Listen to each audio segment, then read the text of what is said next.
Memória afetiva e percepção sobre a cidade. Pequeno recorte sobre o centro de Florianópolis. Um artigo de autoria de Denise Ourix Medeiros, Richard Perassi Luiz de Souza e Tarcísio Vanzin, do Programa de Pós-Graduação em Engenharia e Gestão do Conhecimento da Universidade Federal de Santa Catarina. A memória afetiva dos lugares abarca as lembranças e as sensações trazidas por elas a partir da experiência em espaços de vivência. Os chamados lugares de memória reforçam a identidade pessoal e comunitária, porque suscitam nas pessoas de uma mesma cultura as lembranças de sensações, sentimentos e ideais anteriormente vivenciadas. Estes locais materiais ou mentais que abrigam as memórias pessoais, familiares ou sociais de uma nação e provocam um revivenciamento das experiências pessoais e coletivas. Eles desenvolvem e consolidam sentimentos de pertencimento e identidade, a consciência do indivíduo de si mesmo e dos outros que compartilham essas experiências. O artigo trata, então, da caracterização de alguns lugares da memória urbana percebidos na região central de Florianópolis. Ele objetiva elencar as percepções de um pequeno grupo selecionado a partir do interesse em comum pela cultura local e, mais especialmente, pela história do centro urbano dessa cidade. O que aqui se apresenta é um estudo amostral que pode ser ampliado em uma pesquisa maior, referenciada para ser usada em projeções de roteiros culturais, históricos ou turísticos.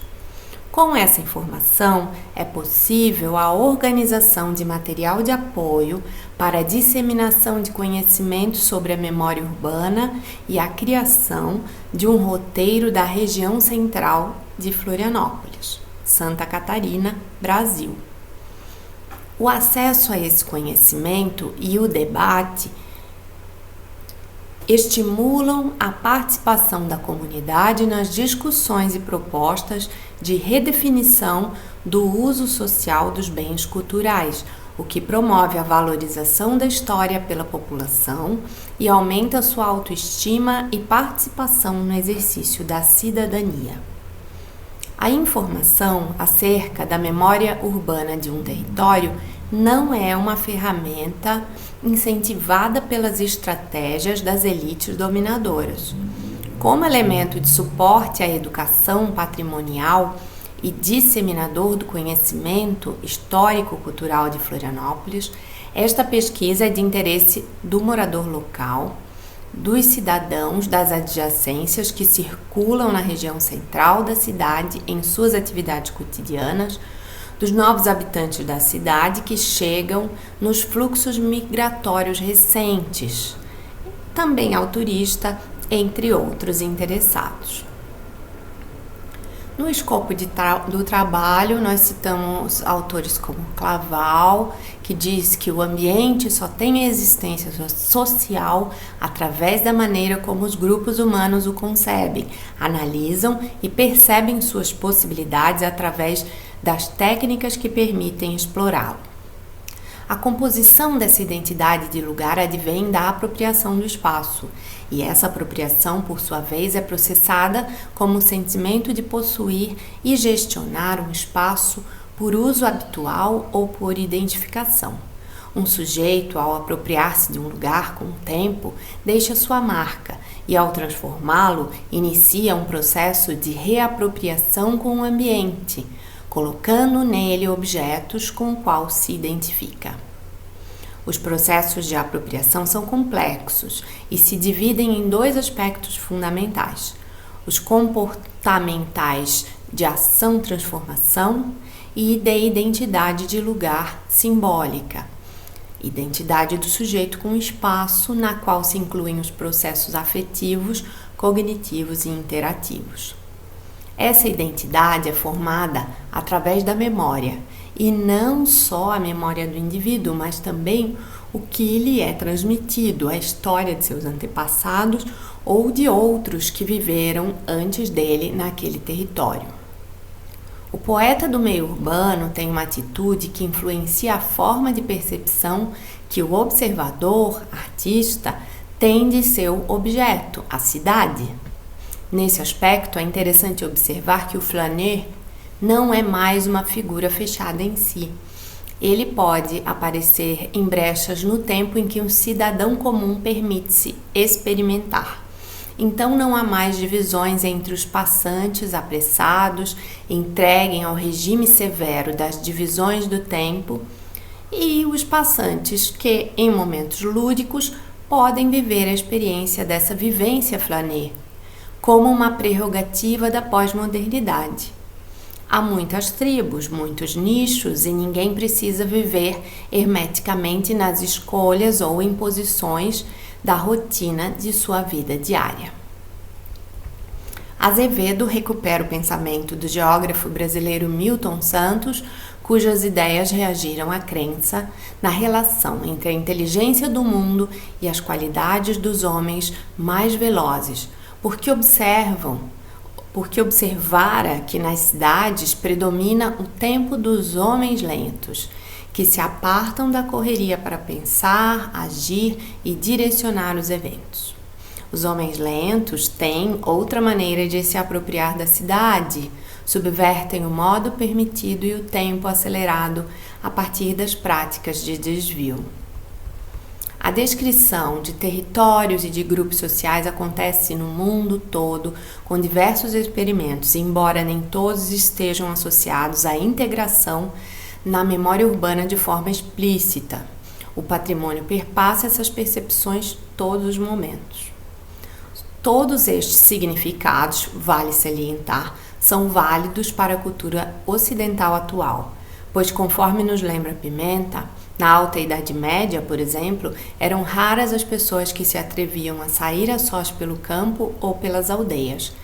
Quem não manifestava pertencer a um grupo de amigos era rapidamente considerado criminoso ou louco. Ao longo da história, a partir dos descobrimentos científicos e significativas mudanças de paradigmas, desenrolou-se um longo processo. Hoje, com a imensa complexidade que possuem os territórios urbanos, podem-se encontrar referências até a exploradores urbanos, pessoas que saem em busca de novos territórios e experiências dentro da própria cidade onde habitam. Flusser destaca que um mapa pode conter situações desejadas, futuras e projeções. Shevchenko critica a apropriação da cultura pelas elites dominantes, onde dentro dos museus e centros culturais se cultua um passado sacralizado ou um presente embalado no cristal líquido da novidade. Ao redor, os serviços públicos fenecem, as possibilidades de promoção social se apagam, o espaço urbano se degrada. Neste sentido, a apropriação do espaço urbano, mesmo que sob a ótica perceptiva, na forma de um atlas subjetivo e da cartografia emocional e da memória afetiva, é o resgate da própria cultura humana.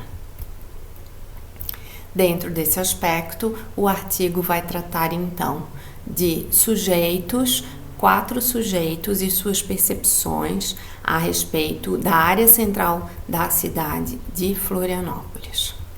Todos eles citam ruas, lugares e comércios, instituições, algumas delas que não existem mais e que foram marcantes na sua trajetória.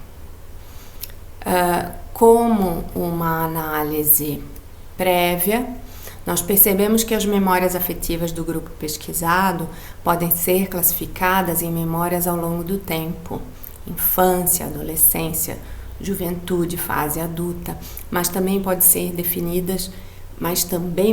divididas em diferentes áreas da vida. Essa afetividade está fortemente ligada às relações familiares e aos grupos sociais. Assim, percebe-se que os indivíduos estão profundamente vinculados às suas percepções de diferentes épocas e seu saudosismo ao lugar os remete àquele tempo. Constata-se a relevância do entendimento dessas memórias quando se pensa em planejamento, na criação de trajetos e roteiros culturais, sejam históricos ou turísticos. As narrativas apresentadas neste breve artigo poderão ser analisadas por marcação de localização espacial e de registro de duração temporal. Assim sendo, os itens assinalados como representativos para a memória afetiva dos indivíduos poderão ser referenciados, gerando nebulosas interrelacionais para registro, disponível para variados usos. Obrigada.